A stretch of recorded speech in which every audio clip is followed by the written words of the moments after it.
starting the recording. It hasn't started yet. Do you want me to give an intro at all? No, you've done a fine job. Makes it feel like here's Johnny. Okay. Well, in that case, it just started recording, and so it is 2/21/2022, and this is an interview with my big brother Bill, and we're going to pick up where he left off a few months ago. Actually, I think it's been a long time. It's been a few months, perhaps.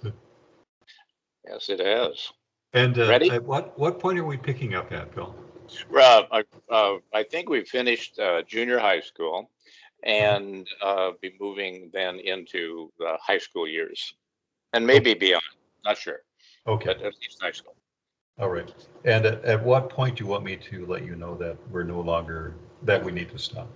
But when the time's up, you can interrupt or whatever Okay. at that time. On this particular system, we have 30 minutes, so that's But about the max that we can record. yeah, that we can work with that, I'm sure. Okay.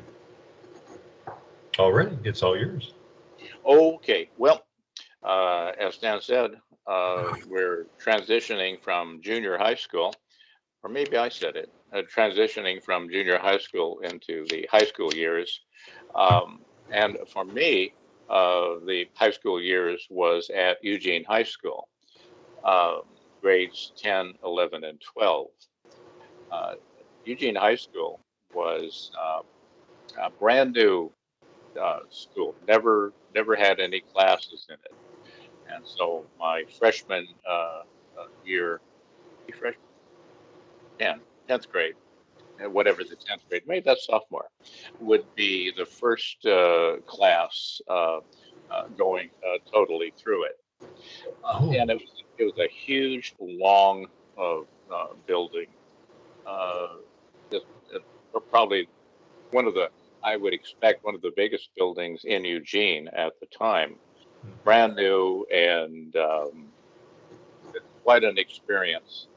My got used to changing rooms in grade school, excuse me, junior high school. Um, so there wasn't anything there to get used to. But as it was in junior high school, uh, but it was just so big that I think we had 10 minutes to get from class to class. I think that, and of course the hallway could be crowded and lots of noise and kids yelling and having a good time and greeting friends. Um, One of the things that was a little different in high school for me was the sports activities that they had there. Now, I really never participated in sports, didn't play basketball or football. I really don't seem to have those kind of skills at all, but I certainly enjoyed attending the football games and basketball games uh, that we had. We had a pretty good basketball team. We went to the state, I think it was AAA championships that were held on the University of Oregon campus uh, in I guess it was in March, and that was really fun and exciting to go to those things. yeah. Football, Bill, excuse do me you for remember that? interrupting. Sure. Uh, uh, uh, are you some distance away from the computer by any chance? I am. Is this any better? Yeah, that is better. Yeah, Okay. the sound was not that good.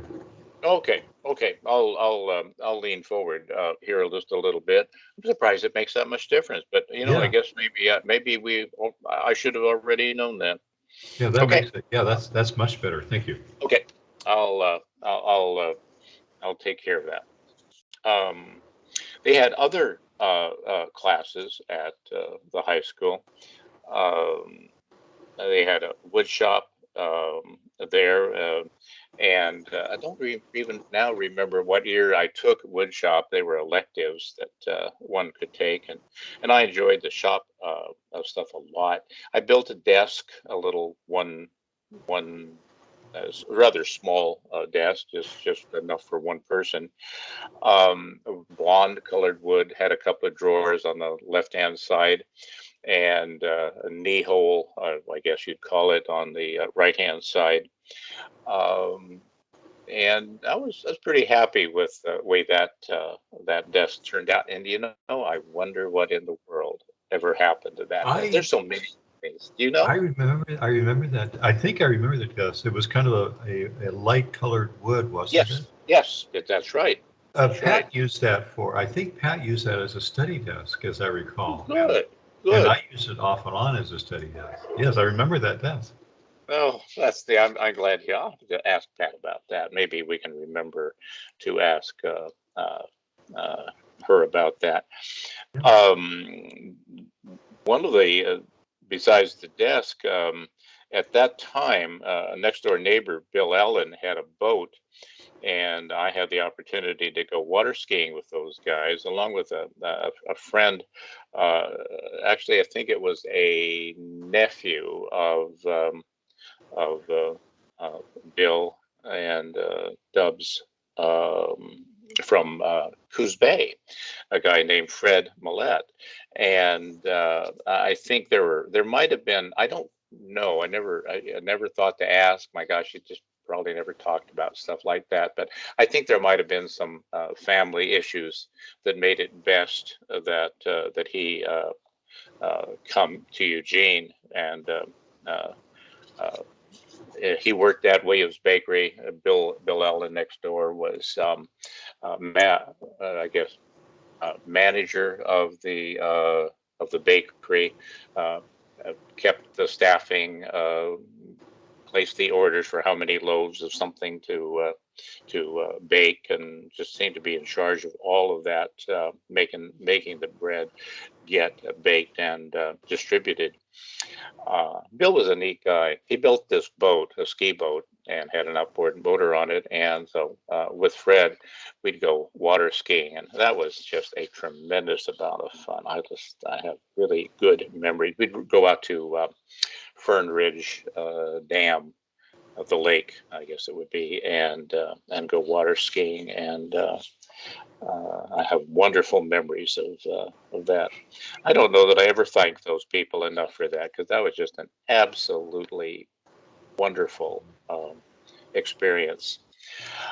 Um, let's see. Growing up and in junior high school uh, and in high school was I think I lacked a lot of self-confidence at that time, and I naturally have to blame that on my parents, because it couldn't be my fault. Mhm. Uh, but but socially and socially inept also. But maybe a lot of kids feel socially inept at that age, but I certainly did. Uh, but wandering around, getting into finding the various classes, I took. Uh, I was leaning toward more of a science type of education. Took mathematics, as high of mathematics as they had in the high school, as I recall, and that was over those school years, of course. Um, Physics was another one of them. Uh, but the rest of it was probably more, I guess they would be called requirements, like English was one. Oh, I did flunk one year, probably the 11th grade, I would guess. I had a teacher named Mr. Deadman, and I don't know, it was just cats and dogs as far as Mr. Deadman was concerned with me. And so to improve the situation, I just did a bad job at that class, and I got flunked, and I deserved it. And I had to take summer school to make up for it. I think uh, it was my academic failure in high school, I do And, have to say. and this is English, you said, Bill? English, yes. Good heavens, how can anybody flunking? I think you had to mean to Uh-huh. to flunk English. Do you remember any of the teachers or the kids that you went to school with, by any Well, chance? unfortunately, only Mr. Deadman, the one I worked so hard to hate, uh, and I have no idea why that came out. I don't know what it was. I think maybe at that age, you're kind of emotionally unstable, and so you go off in all directions. And I'm afraid that Mr. Deadman must have been. Me. Uh, I have a hard time remembering teachers. It's true. I can't. I remember only Miss Baker in grade school, and I remember her mostly because she read a chapter a day, I think, of The Secret Garden, and I oh, just love this book, that story. It's just a terrific thing, and for some reason, I think it's because she read that book that I remember her name. That was Miss Baker, and she was kind of a short. Uh, Stout uh, uh, teacher. Um, and in junior high school, um, junior high school, I think yes, in junior high school I was in choir. That was the most creative thing that I think I. Well, no, I guess woodshop could be considered creative, maybe creative in a different way. And uh, there they had a teacher there that. Uh, but I'm trying to remember her name. And the same thing applies to an art teacher that we had. But the art teacher, believe it or not, I remember her being mean. Kind hmm. of the like, I associate her with the was it the Wicked Witch of the West in Wizard of Oz? Um, that I saw that with that art teacher, but I enjoyed art. Um, I don't know. It's all over the place. I have a feeling, and Uh-huh. this, and then as far as high school is concerned, I had Deadman who flunked me, and then I'm just drawing a blank on any of the other teachers. I barely remember them, and yet other people can remember the names and funny things that happened and neat, and all that stuff. And I don't have anything like it. Sandy, can you remember, let's say, high school teachers? I don't remember their names, but I remember their faces and Uh-huh. the class. But you're right. I have the same problem that you have. Yeah. Well, it's a long time ago, Yeah. and uh, I have a feeling that there was some powerful influences from teachers. I wish I could give them, well, probably credit, even the positive, both the positive and the negative influences. Probably give them credit for. Could you But talk? Could you mhm. talk a little bit about how you got to how your day started, a school day, like you were at home and had Oh, your that nourishing might breakfast? be that. Well, I can certainly try. In high school, I know that I had a friend, Claude Sandell, would drive by. He had bought I think it was probably about a 48 Chevrolet, a six-cylinder uh, car. It was a nice car, well maintained. Hardly it wasn't anything like a Mustang, but it was a nice car. Mhm. And he would stop by and the Jefferson Street house, and we'd ride together. He'd drive me to school. Um, yeah. But as far as the day starting, gosh, awfully vague. I don't even remember necessarily what might be one of the first grades. I know that Claude and I didn't have any classes together. Like it was a huge school. We had our graduating class when I graduated from Eugene High. There was 500 kids in it, Oh my close gosh. close to that Oh, number, maybe a little more than that. Yeah, big class, and uh,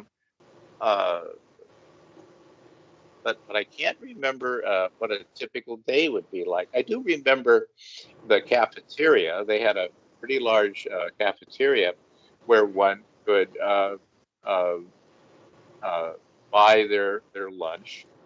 Uh, but the thing I remember the most is that I loved getting a hamburger and a milkshake, and the milkshakes were really really thick. Um, that if you had any sense, you'd eat the milkshake with a spoon.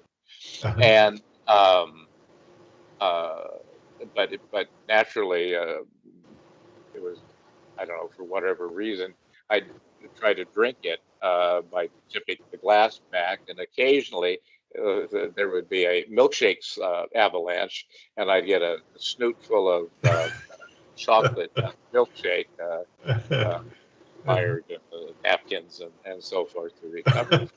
But those things, those things were kind of were kind of fun. I don't know where the money came from. Um, Claude worked. I think he helped clean up a bakery, a little mom and pop bakery, and earned money that way. He was better at being ambitious than I was, and he loved photography. He had bought some of his own equipment. He also took pictures of, say, basketball games and football games and so forth. That was a lot of fun for him, and he'd be pacing the sidelines and trying to get good shots. He did his own.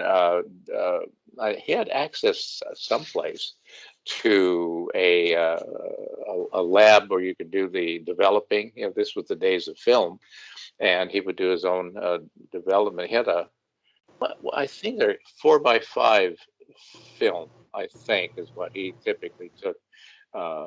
Big thing. I mean, he needed two hands to hold it, and I think the local paper, the UG Register Guard, would publish some of his pictures. And he went on, by the way, to own his own photography shop, and people would hire him to go pictures of their businesses and logging operations and stuff like that. He built. Uh, he did a really good job, I think, of holding that business together. They moved up to Portland later on after high school. He did not go on to college. He went into the Air Force, and he spent 4 years in the Air Force. I don't think he did much on photography in the Air Force, but when he got out, he moved to Portland, where he established his photography business up in Portland. Later on, moved to Bend, where he has or had. I don't think I've lost. We've pretty much lost contact, but I think he had a business in Bend, and probably doesn't anymore. He's getting as old as I am, and so probably is retired by now. Was it But a photography business, Bill? he'd go take pictures of businesses and various. It wasn't like a portrait studio. I don't think he really took portraits. It was more places, buildings, things of that sort. Maybe a car dealership, for example, and would get paid for those and for the photographs that he took for that.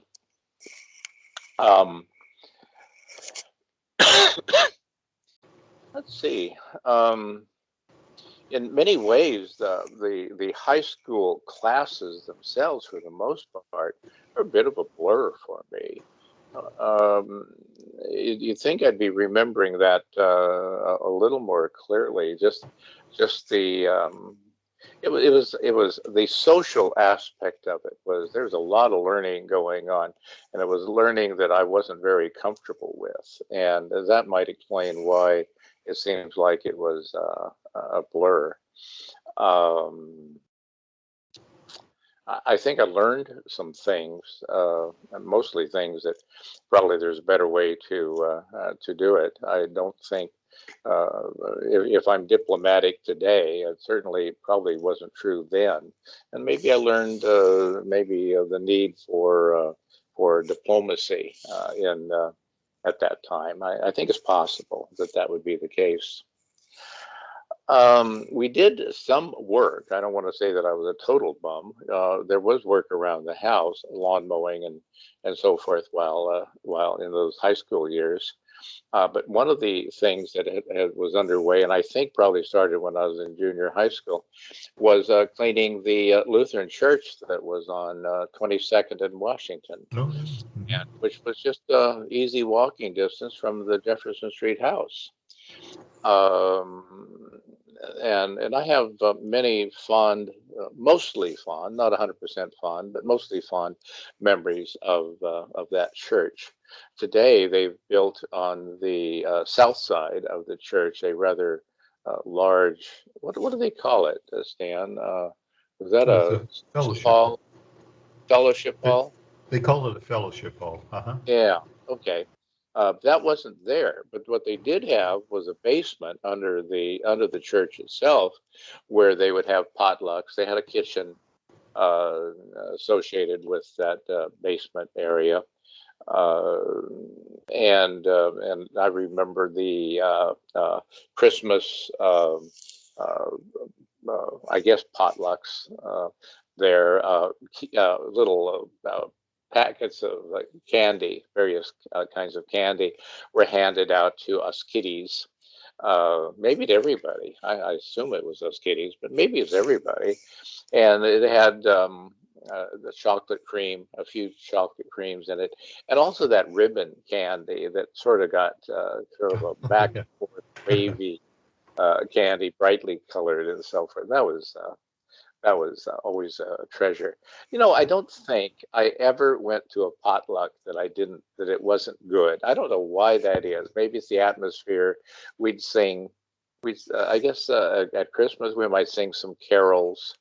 Um, uh, there, I don't remember who led the singing, but somebody led the singing, and maybe there's a piano for all I know. And they'd also they had a stage down at the far end. That would be the east end of the basement. And they'd be little Christmas plays where the kindergartners, the young kids would do a little thing, and then the next class up, and then the next class up, and so forth.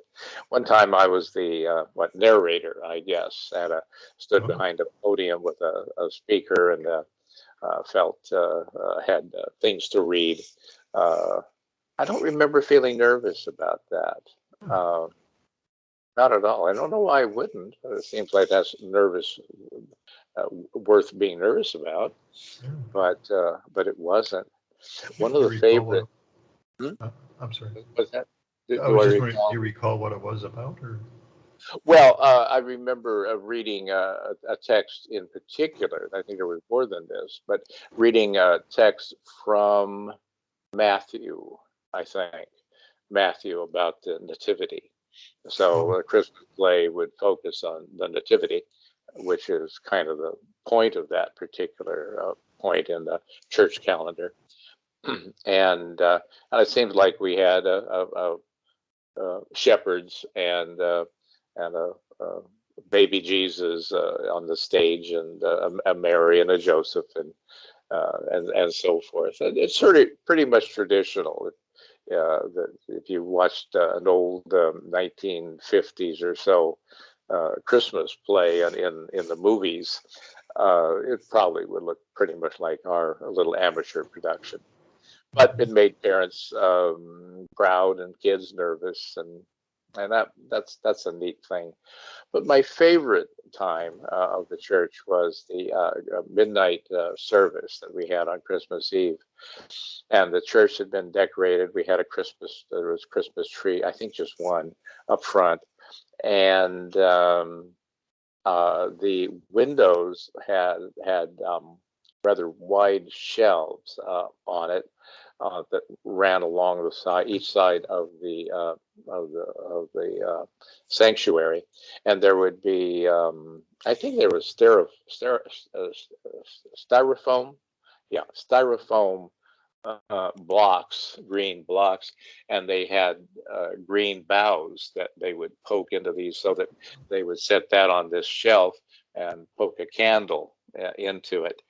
And so when you went into that service, those green boughs had this wonderful piney smell to it. The candles were lit along either side of the church, and it was really a special time. The family would sit. I wonder, and Stan, maybe you could help me with this.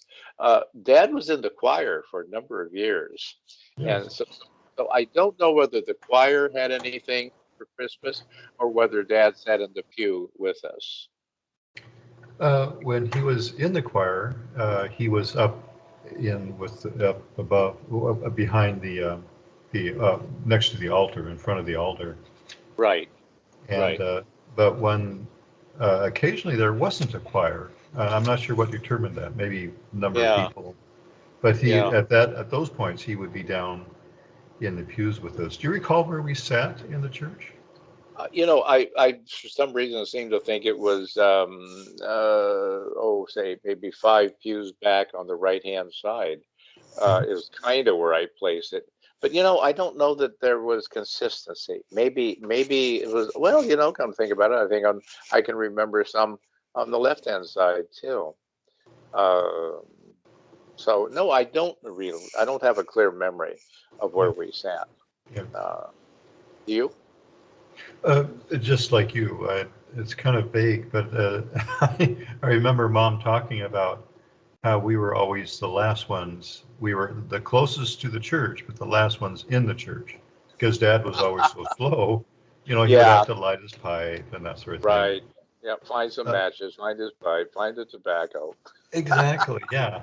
Go But to I tobacco. remember most often when I was a Uh-huh. little boy, we would sit on the left side towards the front, about Uh-huh. maybe 3 pews back from the very front. Uh-huh. And the rest of the time, I recall that because we were running late, we were in the back on the left side. Ah, I don't remember the lateness, but I can. It's so believable. I think Dad spent his whole life being late, at least annoying people because he was running behind their schedule, and that's funny. That really is funny. Yeah, Dad. I remember Dad talking about quitting the choir. He felt like his voice was such that he couldn't uh, do it well anymore, so he didn't want to do it at all. And Yeah, I think that was uh, a little sad for him. I think. I think so Uh, too. Yeah. yeah, yeah. Mom's involvement with the church. She was with, what was it called, Dorcas or something like that. It was a woman's organization that did sort of good deeds for the church, as I remember. Oh, I wasn't aware of that. Yeah, What was it called again? yeah. Dorcas, I think, is the name of it. That's the way I remember it. That's probably Pat could help us, or maybe Margaret could help us with that. Mom, Mom was actually fairly active in the church. Oh, Dad was too, for that matter. And then, of course, we cleaned it too. And uh, Stan, do you remember getting paid for cleaning the church at all? I don't. I think we probably did on occasion. We would get, a little bit of money, but I don't recall. I think your income was more reliable. Your income Yeah, was more steady than ours was. it was steady, but not very big. But then in those days, I think maybe the family got $100 a month or something like that for cleaning the church 4 days a week. I mean, four times a month rather. And I remember $5. I think Pat got Oh, five. I got five. Uh, $5. Wow. uh, but of course, in those days, the $5 went a heck of a lot farther than it Oh, absolutely. Yeah. it might here in 2022. Uh,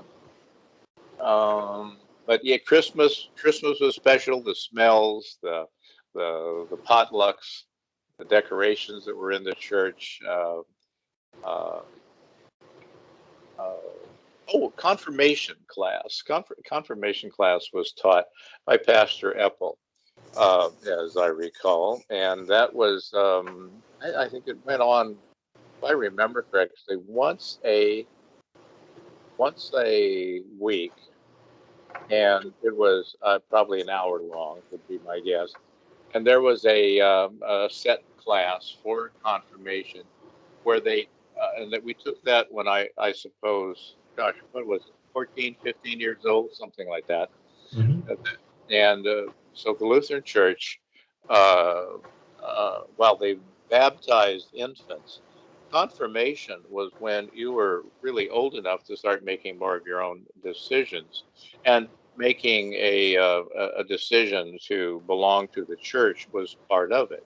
And after confirmation, you had the right to participate in the communion. Yeah. Uh, and But I remember those classes. Pastor Epple was not my favorite pastor for some reason. And I don't know whose favorite pastor he was, if anybody's. I don't know. Maybe mom liked him, maybe dad liked him, or maybe they put up with him. I don't know that, but I didn't care for him. I thought he was. I sort of expect him to be sort of a harsh taskmaster. And I wasn't into harsh taskmastering at all. Uh-huh. And uh, so I don't know that I could say why I didn't care for him. Maybe it was the harsh taskmastering stuff that Yeah. came to my mind. I remember him being very handsome. I always thought he was a very Yes, handsome man. yes, yes. And And you know what? I can't remember his wife at all. oh, yeah, yeah, she was a very sweet lady, in fact. She was a very nice lady. He Right. smoked heavily, I understand. Yes, he did. He was quite the smoker. I Yeah. remember him talking about going out deer hunting, and I said, "How could a man of the cloth go out and punch holes in deer Uh-huh. and um, And and smoke. think it's fun?" And less so smoking. Although today I would think that, but I don't Uh-huh. remember thinking it at the time. Yeah, he was a heavy smoker. Yeah. I do remember that. And looking back at it is clearer to me that that's exactly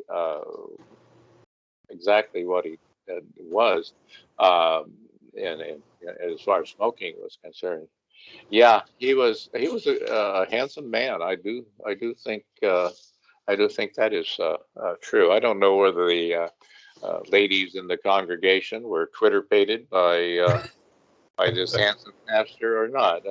I was Oh, too young to figure that part out, I think. I, I suspect they were quite smitten by him. Yeah, he always reminded me of Cary Grant and Yeah, yeah, yeah. kind of that look of Cary Grant. Hmm. Bill, it's 32 minutes into the recording. We can Ah, probably stretch it a bit longer if you prefer. well, I'm at a good place to break right here. I think unless you could help me out with a few pithy questions about high school era. I think I'm at a good place to stop. Oh, okay. Um, I do have some questions, but I think they would entail a little bit lengthier talk. So Oh, perhaps well, if we could keep pick them in up the mind. next, Yeah, yeah, yeah. I'll write them down and perhaps the next time we can. Okay. Do you Okay. want me to stop the recording here or? Yeah. Now's probably a good time to stop. Okay.